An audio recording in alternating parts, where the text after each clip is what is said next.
Le Hamas nous a tendu un piège. Et ce piège, c'est celui de l'horreur maximale, de la cruauté maximale. Et c'est donc le risque d'un engrenage du militarisme. C'est davantage d'interventions militaires, comme si on pouvait, avec des armées, régler un problème aussi grave que la question palestinienne.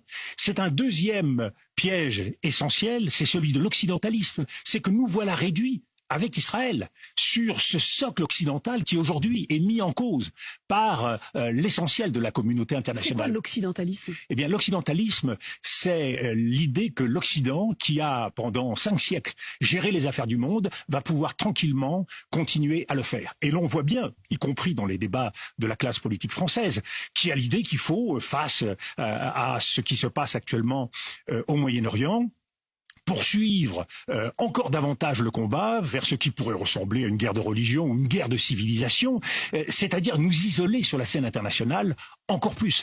Ce n'est pas le chemin, d'autant moins qu'il y a un troisième piège, qui est celui du moralisme. Et là, nous avons en quelque sorte la preuve par neuf, à travers ce qui se passe en Ukraine et ce qui se passe au Proche-Orient, de ce deux poids deux mesures qui est dénoncé partout dans le monde, et y compris dans les dernières semaines quand je me déplace en Afrique, au Moyen-Orient ou en Amérique latine, le reproche est toujours le même.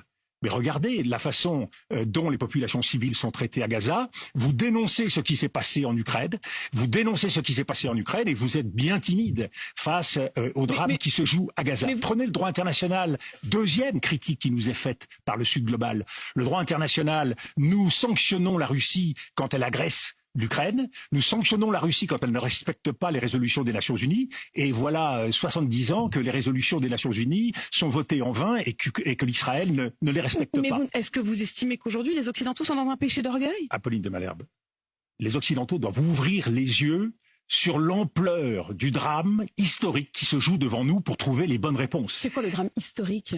Le drame historique qui se joue devant nous... 7 octobre quand même d'abord, non? Il y a bien sûr ces horreurs qui se passent. Mais la façon d'y répondre, elle est essentielle. Mais que fallait-il faire? Est-ce que nous allons assassiner l'avenir en trouvant les mauvaises réponses? Assassiner l'avenir. Pourquoi? Mais qui assassine qui? Mais vous êtes dans un jeu de cause et d'effet.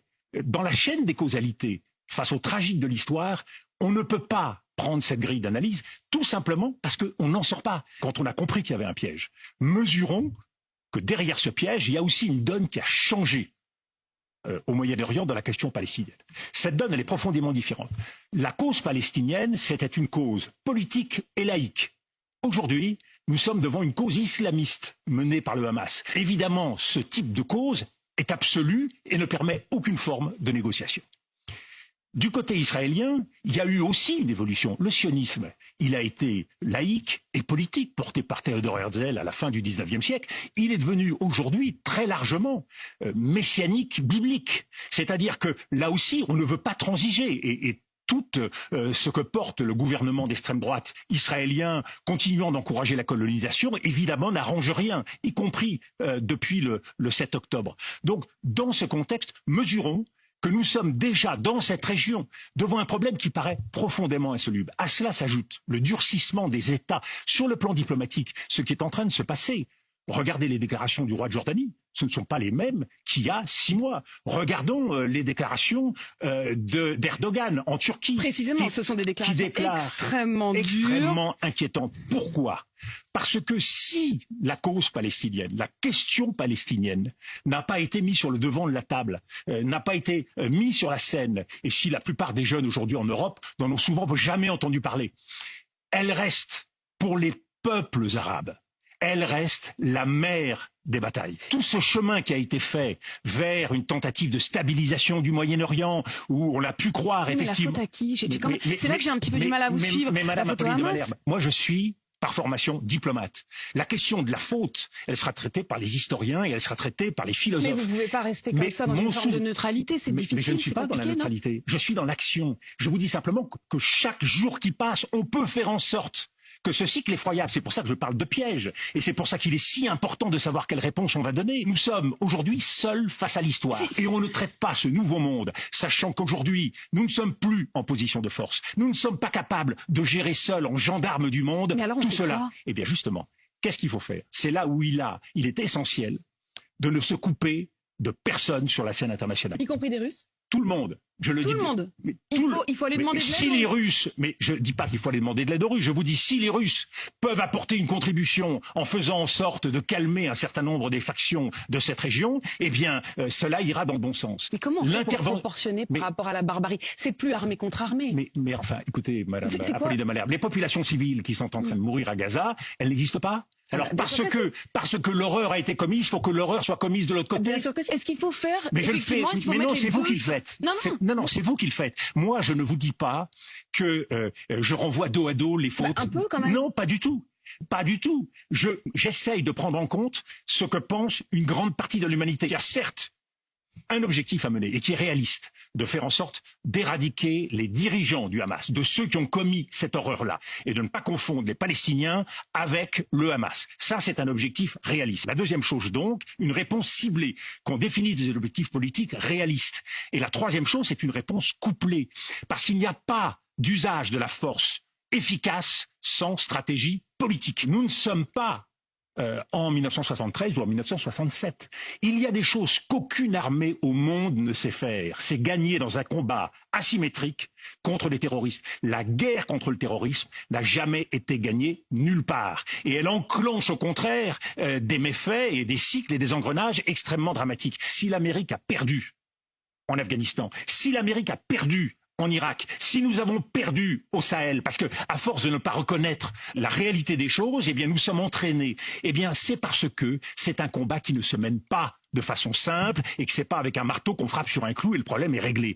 Et donc il faut arriver à mobiliser la communauté internationale, sortir de cet enfermement occidental. Mais quand Emmanuel Macron dit justement, et il parle d'une coalition internationale. Mais oui, et quelle a été la réponse?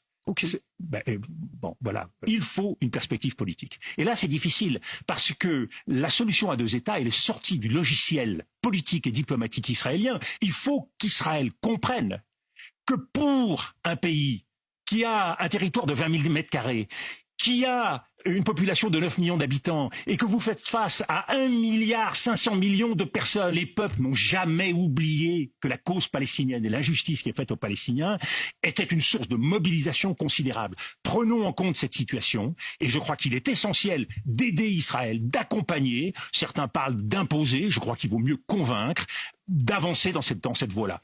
La difficulté, c'est qu'il n'y a pas d'interlocuteur aujourd'hui, ni du côté israélien, ni du côté palestinien. Il faut faire émerger des interlocuteurs. C'est pas à nous de choisir qui vont être les dirigeants de la Palestine. La politique israélienne n'a pas forcément voulu, au cours des dernières années, faire émerger un leadership palestinien. Beaucoup sont en prison et l'intérêt d'Israël, parce que je le redis, c'était pas dans le logiciel et dans l'intérêt d'Israël à l'époque, pensait-il, c'était au contraire de diviser les Palestiniens et de faire en sorte que cette question palestinienne s'efface. Cette question palestinienne, elle ne s'effacera pas. Et donc, il faut la traiter et il faut lui apporter une réponse. Et c'est là où il faut du courage. L'usage de la force est une impasse. La condamnation morale de ce qu'a fait le Hamas, et il n'y a pas de mais dans ma bouche dans cette condamnation morale de cette horreur, ne doit pas nous empêcher d'avancer politiquement et diplomatiquement de façon éclairée. La loi du talion est un engrenage sans issue. Et c'est pour cela que la réponse politique doit être défendue par nous. Il y a un droit de légitime défense d'Israël.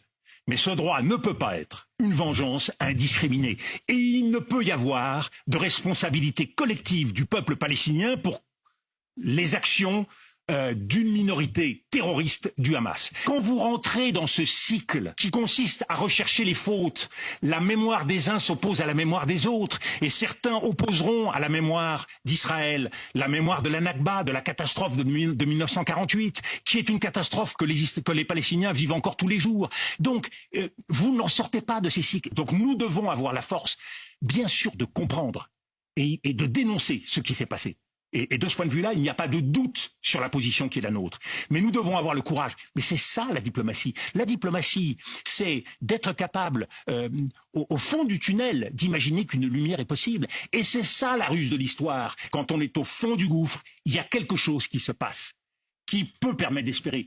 Après la guerre de 73, qui eût pensé que, avant même la fin de la décennie, eh bien l'Égypte signerait un traité de paix avec Israël. Le débat ne doit pas se situer aujourd'hui ni sur le plan rhétorique, ni sur le choix des mots. Le débat aujourd'hui, c'est l'action. Il faut agir. Et quand vous réfléchissez sur l'action, il y a deux possibilités. Soit c'est la guerre, la guerre, la guerre, soit c'est essayer d'avancer dans la paix. Et je le redis, c'est